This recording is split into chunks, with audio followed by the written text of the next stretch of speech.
Krypto-Chaos. Sind digitale Vermögenswerte noch ein sicherer Hafen? Entdecken Sie, wie Trumps Zölle die Kryptowelt und traditionelle Märkte in nur wenigen Tagen erschütterten. All right, so welcome back, everyone. Buckle up, because today we're going deep on a crazy couple of days in the markets. February 26th and 27th, 2025, to be exact. We've got a whole mess of financial news articles. Oh, and some pretty interesting social media posts, too. They all seem to be pointing to one big question, though. How are these big global events kind of shaping how traditional markets and crypto work together? Yeah, it's pretty wild how connected everything's gotten these days, right? It's not even like we're talking about separate types of investments anymore. What happens with the S&P 500 can totally mess with your crypto. Totally. This time, the whole thing kind of started with Trump, of all people.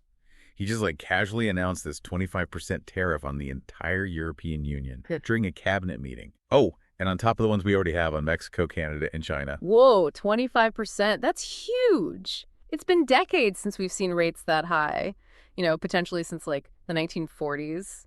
And to just drop it so casually in a meeting, I can only imagine how crazy that made things behind the scenes. It's like he wants to watch everyone freak out or something. The Kobasi letter reported that the S&P 500 tanked over $500 billion in market value in minutes after that announcement. Whoa, hold on. Think about how that even works. It's not even just normal people panicking and selling everything off. We're talking algorithmic trading here, big time. These giant institutional investors have super complicated buying strategies tied to those global indices. So when something like this happens, their algorithms basically trigger a fire sale almost instantly. That's how you can lose $500 billion, just like that. It's kind of terrifying when you think about it. Oh, yeah. They even tweeted out this chart showing the S&P 500 completely nosediving. And right at the same time, Bitcoin takes a dip, too. It's like watching two synchronized swimmers or something, except they're both drowning. Yeah, that's a good way to put it. It's like a visual for how the contagion effect really works. For the longest time, people thought of crypto as this, totally separate thing. It was immune to all the craziness of the regular market. But that line is definitely getting blurrier, that's for sure. Yeah, and speaking of blurry lines, Bitcoin wasn't the only one getting hit. The entire crypto market took a pretty big dive. We saw some serious losses across the board. XRP, DOGE, ETH, ADA, even BNB took a hit. I think this is where it gets interesting, though. The overall trend was down, for sure, but the effect on individual cryptocurrencies wasn't exactly the same across the board. For example, this one user on Binance Square goes by Pretty N. They were talking about this crypto bloodbath, and they specifically called out XRP and DOGE for plunging 10% in a single day. So the question is why did some get hit harder than others? Okay, yeah, let's dive into that. What made XRP and DOGE so vulnerable to this whole tariff thing?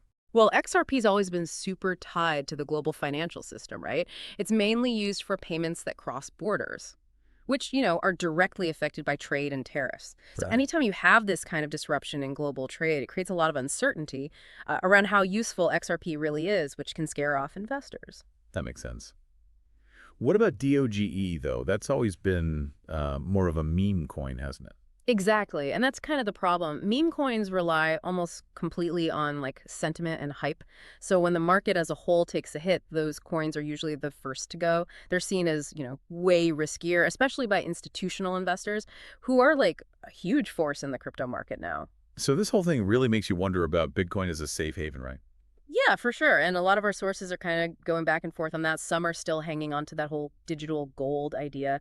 But, this whole market reaction definitely throws a wrench in that. Yeah, Altcoin Buzz even asked, is Trump's trade war pushing Bitcoin into a freefall? Right.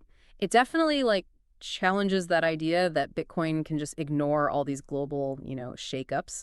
But we got to remember that even gold, the OG safe haven, didn't get that reputation overnight. That took, decades, centuries even, of proving it could handle any crisis. So you're saying this one event doesn't automatically mean Bitcoin's not a safe haven anymore? Exactly. What this might actually be showing us is how much Bitcoin is starting to react to how those big institutional investors are trading. They're bringing all their strategies from the regular market into crypto. And that includes, freaking out over stuff like trade wars. Oh, so it's the fact that Bitcoin dropped with the S&P 500 might be more about those investors reacting the same way in both markets, and not necessarily that Bitcoin just fails as a safe haven. Yeah, exactly. It's not that simple. You know, you can't just say, oh, Bitcoin went down, so it's not a safe haven. You got to look at the bigger picture and why different people in the market are doing what they're doing. Okay, so what happens now? What are the experts saying about the future? Well, there's a lot of talk about this trade war getting even worse.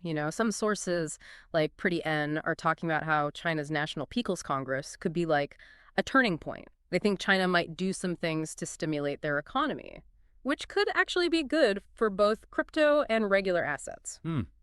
Interesting. But what if it keeps getting worse? Could we see, like, everyone dumping their crypto and putting everything into gold?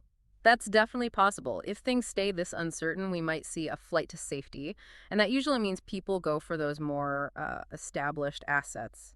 It's tough to say, though. Trying to predict what's going to happen is like, I don't know, reading tea leaves or something. Speaking of uncertainty, what about these tariffs and inflation? Oh, yeah, that's a big worry. A lot of sources are saying inflation could, like, double from what it's been lately. Double. Yikes, that doesn't sound good. Nope, not at all. Rising inflation could really mess with the Fed's plans for the economy. And, when the regular economy starts to struggle, crypto always feels it too. Okay, so this is a lot to take in, right? What are people supposed to do with all this information? Like, how do you even deal with a market this crazy? I don't know, it feels like we're at this weird crossroads, Yeah. Like, on one hand, crypto could just become even more tied to the global economy. But on the other hand, maybe stuff like this trade war will force crypto to, like, make its own way. It really makes you think, will digital assets just become like another part of the regular financial system? Yeah. Controlled the same stuff? Or will they become something totally different, like their own system outside of governments and banks and all that? Yeah. And how do we even get ready for either one of those? It's like packing for a trip and you don't even know if you go to the beach or the mountains. No. Right. I think the key is to be able to adapt. And as cheesy as it sounds, stay informed. Like this whole trade war thing just shows how important it is to, understand what's happening in the world with the economy and stuff. It doesn't matter if you're like a pro investor or just starting out. You can't ignore what's going on. It's going to affect your money one way or another. Oh, Pretty Ann had a good point about all this. They said, stay calm. Markets are cyclical. Panic selling rarely pays off. That's good advice. Volatility is just part of the game, especially with crypto. It's still pretty new. Just got to ride the waves. Don't let them wipe you out. And that's where having a good plan comes in, right? Like knowing how much risk you're comfortable with and not putting all your eggs in one basket and all that. Definitely. Don't let FOMO or like getting scared make your decisions for you. Just take a breath, look at what's happening, and then make a choice that, works for you and your goals. So to everyone listening out there, remember, knowing what's up is powerful. The more you understand about what's going on, the better you'll be able to handle the exciting and sometimes kind of scary world of crypto. Yeah, for sure. Keep asking questions, be curious, and don't be afraid to question, what everyone says is true. Things are always changing. The only thing that's for sure is that there's always something new to learn. Well said. And on that note, thanks for joining us on this deep dive. Until next time, stay curious, stay informed.